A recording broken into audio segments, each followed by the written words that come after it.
Πριν λίγα χρόνια, ένας μηχανικός, πολύ καλός στη δουλειά του, έκανε μία μελέτη για ένα κτίριο. Όλα φαίνονταν σωστά. Όμως μετά από καιρό υπήρξε ένα πρόβλημα στη στατικότητα από ένα μικρό λάθος στον υπολογισμό που του ξέφυγε. Ο ιδιοκτήτης του κτιρίου φυσικά στραβήκε εναντίον του.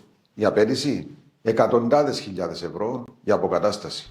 Φαντάσου η δουλειά μιας ζωής, όλα όσα είχε χτίσει κινδύνευαν να χαθούν από ένα απλό ανθρώπινο λάθος. Εδώ ακριβώς έρχεται η ασφάλιση επαγγελματικής ευθύνης. Είναι η ασπίδα σου. Αυτό που κάνει είναι να προστατεύει εσένα, τον αρχιτέκτονα, τον γιατρό, τον λογιστή, τον δικηγόρο, τον σύμβουλο, τον μηχανικό από απαιτήσεις τρίτων λόγω λαθών, παραλήψεων ή αμέλειας στην άσκηση του επαγγέλματος σου. Καλύπτει δικαστικά έξοδα και τις αποζημιώσεις. Όλα αυτά που μπορούν να τεινάξουν στον αέρα την περιουσία σου και την καριέρα σου.